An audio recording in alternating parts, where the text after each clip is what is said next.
Muchísimas gracias nuevamente, doctor Alberto Saladino. Queremos iniciar con una pregunta que considero muy importante para que los militantes y simpatizantes de este movimiento de regeneración nacional pudieran conocerte. ¿Quién es Alberto Saladino García como persona? Soy un aspirante de muchos en Toluca para llegar a la alcaldía de la capital del Estado de México. Yo nací en el ejido de Santana Mayorazgo, del municipio de Otzolotepec. Mis padres, Matilde García, falleció en el 2011, y mi padre, Amador Saladino, sigue vivo, trabajando, activo, a sus casi ya 99 años de edad, los cumple el 30 de abril. Tuve 7 hermanos, fuimos 7 hermanos, pero desgraciadamente por problemas de marginación es que murieron 5, el uno a los 15 años, y quedamos acompañando a mi padre, mi hermana Clara, que vive en San Luis Potosí. Y bueno, pues yo estudié 3 años en la escuela del ejido, nada más había uno, y luego 2 profesores para atender a todos los 3 grados. Y a partir del 4º año salí de mayorazgo en el trayecto cotidiano de caminar 5 kilómetros hasta Xonacatlán para cursar allí en la escuela particular que administraban monjitas, el 4º, 5º y 6º de primaria. Después inicié mi contacto con la ciudad de Toluca, y desde entonces ha sido permanente, cotidiana, porque la secundaria pues, la estudié en la Ignacio Ramírez, que me selló porque me dio la oportunidad de crecer mi mundo. Y esto me llevó a que luego presentar examen para ingresar a la vocacional, que estaba en la Tierra de Libertad, y a la escuela normal. Pasé el examen en las 2 instituciones, pero por condiciones, circunstancias familiares, me sugirieron que solo estudiara la normal, donde hice una exitosa carrera estudiantil. Logré ser el alumno más destacado de esta generación, y eso llevó a que a los 18 años me colocaran como profesor en una escuela experimental en Cacalomacán, aquí en el municipio de Toluca, teniendo tiempo, porque mi horario era de 9 de la mañana a 2 de la tarde, en la tarde tenía libre. Entonces estudios de licenciatura que concluí 4 años después, y el día 10 de agosto de 1974 logré la titulación de licenciado en filosofía.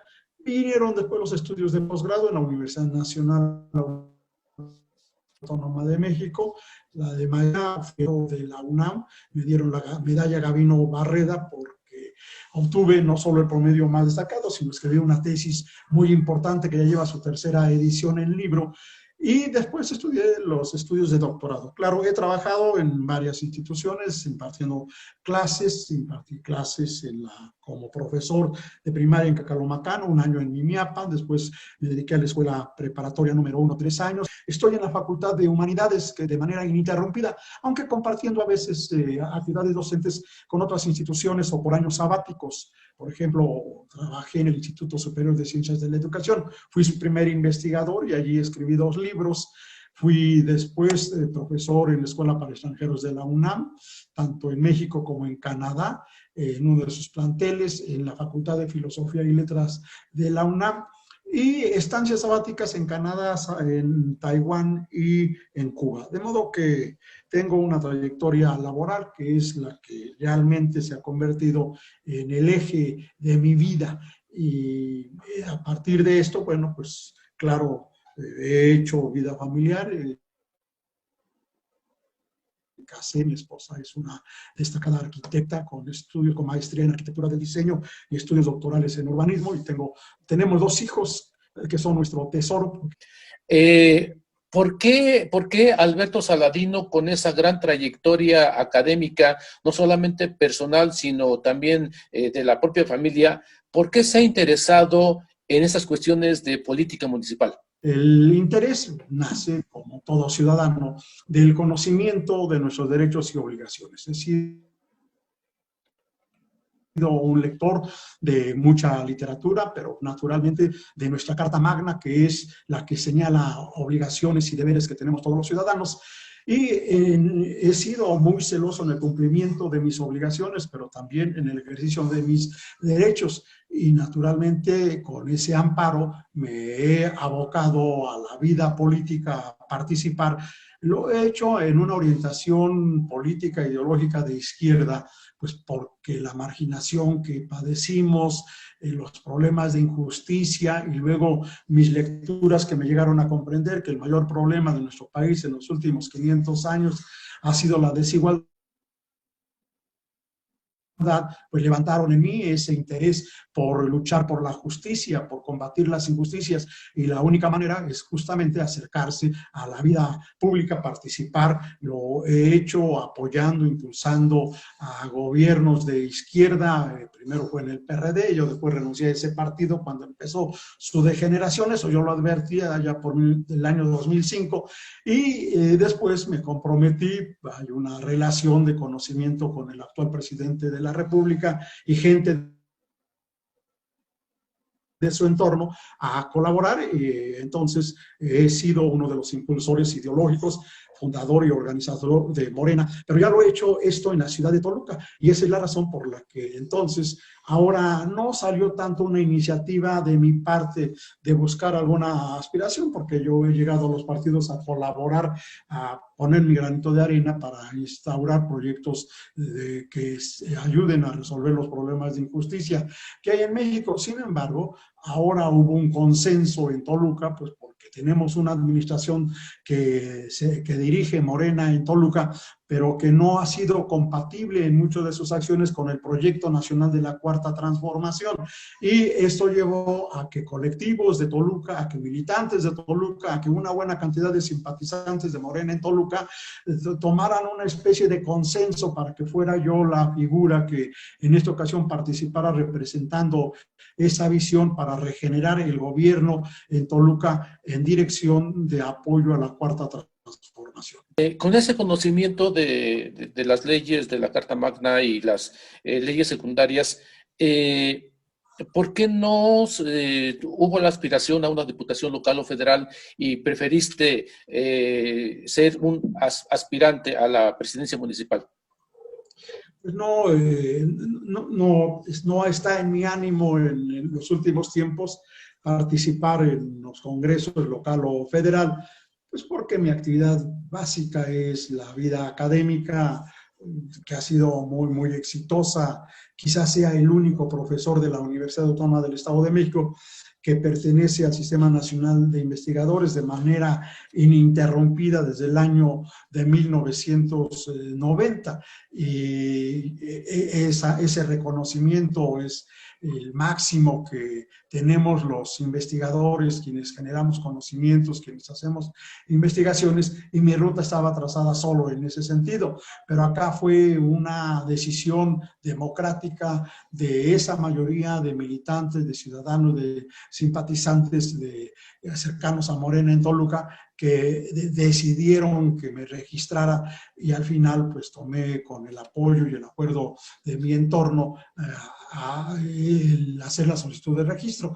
Pero pues no creo yo que la labor que uno pueda hacer en el poder ejecutivo, en el poder legislativo, merme o sea menor en uno o en otro caso, porque al final de cuentas pues son expresiones de la vocación de servicio y uno lo puede hacer en uno o en otro medio. Al final, en el caso mío, son las circunstancias las que me están llevando a que pueda hacer o no pueda hacer. Incluso no hay ningún interés que piensen que tengo una aspiración que se cumple o no se cumple. Esto no va a ser así. Yo dije al principio que apenas estamos en la solicitud de registro y puede ser que ni siquiera nos permitan ser candidatos, y no va a pasar absolutamente nada porque yo voy a continuar en mi vida académica, laboral como siempre, y participando en la vida pública, apoyando al proyecto de la Cuarta Transformación.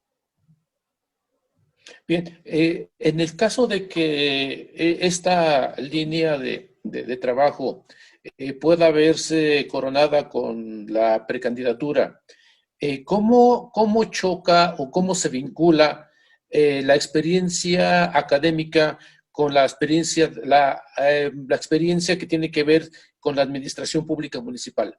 Hay puntos de congruencia, hay puntos de unión, hay puntos de separación. ¿Cómo puede verse esa perspectiva de la academia con la administración pública municipal? Hay una ventana desde la academia que busca estar en contacto, en compromiso para bien de la sociedad, que es llevar los conocimientos, los saberes para que las sociedades puedan mejorar sus condiciones de vida.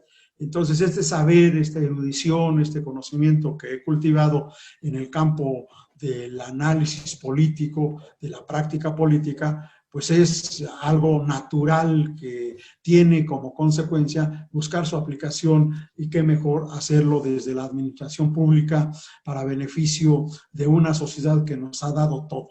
La sociedad de Toluca me ha dado todas las condiciones para mi desarrollo personal, y bien haría por una conducta ética de devolver parte de esos conocimientos para ponerlos en función de en beneficio de la sociedad a partir de la administración pública. La administración pública entonces tiene que visualizarse como ese espacio donde se pueda concretar las mejores decisiones, y las mejores decisiones se toman con informaciones, con conocimientos, con saberes para impactar en los servicios que tiene que recibir la sociedad. ¿Tu perfil cómo puede superar los perfiles políticos tradicionales? Y la filosofía tiene como razón de ser cultivar el saber en algunos sentidos por el saber mismo, pero también de ser y de desarrollar posturas críticas. Desarrolla, da cobertura al pensamiento crítico que busca no estar de acuerdo con lo que existe en el presente, sino siempre aspirar a cosas mejores en el futuro. Y eso lo hemos nosotros codificado con el nombre de utopías. La filosofía, los filósofos siempre están planteando horizontes ideales para un mejor desarrollo de la convivencia humana con la naturaleza y de los integrantes mismos de la sociedad. Entonces, el filósofo es algo así como una especie de funcionario de la humanidad, porque siempre está buscando lo mejor para el ser humano en el futuro. Y filósofos que han creado proyectos idílicos en el futuro, el caso específico de Carlos Marx y Federico Engels, pues nos dan una cobertura para poder mostrar cómo la filosofía en realidad puede ser muy útil, y en ese sentido, pues es una formación que solo yo tengo y no tienen la mayoría, la inmensa mayoría de quienes participan en la vida política. Que en el caso de México tenemos, y particularmente en el caso del Estado de México, tenemos antecedentes verdaderamente gloriosos de cómo pensadores, de gente sabia llega al gobierno y hace gobiernos que van a tener un gran impacto en beneficio de la sociedad. El primero de ellos, me refiero, es a Sea Topilzin, que hizo una labor tan espléndida que llegó a fundar lo que podríamos denominar las bases de la cultura náhuatl en la época prehispánica. Él creó, siendo el gobernante de Tula, el Toltecayo, o sea, la fundación de las bases culturales de Mesoamérica, y luego fue tan noble, tan importante, tan trascendente su labor de gobierno, que incluso se le llegó a confundir con una deidad, con Quetzalcóatl, y el impacto de este personaje pues no solamente se redujo a Tula, sino a muchas partes de Mesoamérica, y en el caso de la zona maya donde va a llegar, pues va a ser conocido con la acción de Kukulcán. Un sucesor de Sea Topilzin fue Nezahualcóyotl, y quiso llevar a la práctica este ideal de este Quetzalcóatl humano. Entonces Nezahualcóyotl le dio el brillo esplendoroso a Texcoco, y fue muy importante en la relación que tuvo con los aztecas, con Tenochtitlan. Su parte de su sabiduría la ayudó, y se convirtió, por ejemplo, en un constructor de obras magnas para Tenochtitlan, para Texcoco, para otras ciudades de esa época. El saber lo puso al servicio de la sociedad, y los tenemos ahora como verdaderos paradigmas, como modelos de grandes y sabios gobernantes de esa época.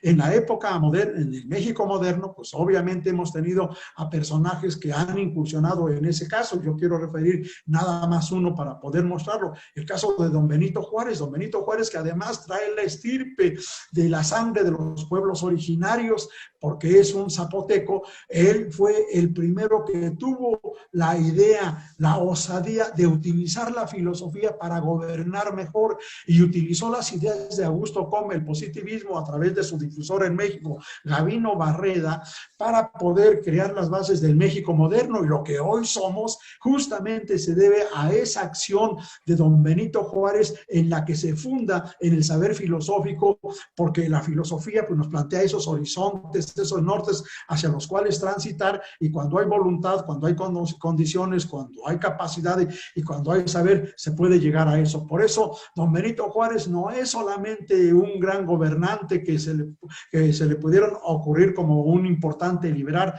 acciones muy importantes y que coordinó las acciones del grupo de intelectuales de liberales más importantes de México de la segunda mitad del siglo XIX, sino también es un personaje abierto,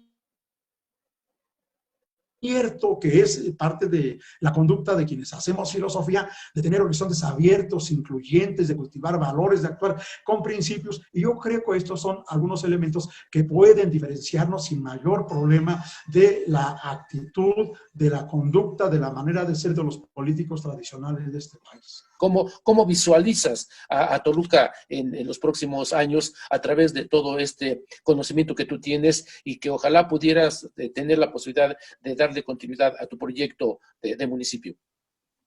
Sí, bueno, el ideal, la ciudad, el municipio de Toluca, por el que sueño, y muchos toluqueños buscan que eso pudiera hacerse realidad, es el de una ciudad naturalmente ecológica.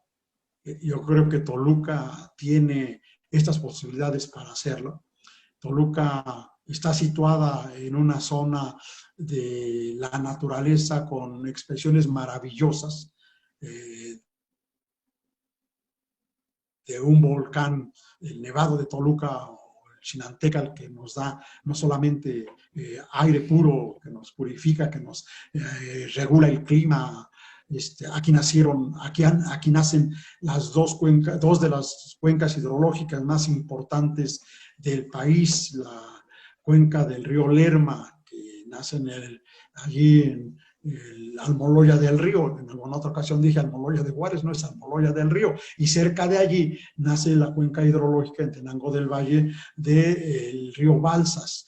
Entonces, estando en una posición con una naturaleza tan maravillosa y con un clima ideal, yo lo he dicho siempre, nosotros aspiramos a que Toluca sea una ciudad ecológica en la que podamos combatir en este periodo de trabajo, se podría combatir los problemas de contaminación tan graves que hoy padecemos de la atmósfera, de los suelos, de las aguas. Y yo creo que creando un ambiente limpio, un ambiente límpido para este municipio y la zona conurbada, tendríamos entonces un mejoramiento de la calidad de vida. Las otras cuestiones que hay que atender pues son problemas estructurales del país, pero que también se tienen que efectuar, y es el caso de disminuir los problemas de inseguridad, darle seguridad a los habitantes de este municipio, que es tan importante. A esto mismo, pues hacer una ciudad más habitable, una ciudad para el ciudadano, no una ciudad para vehículos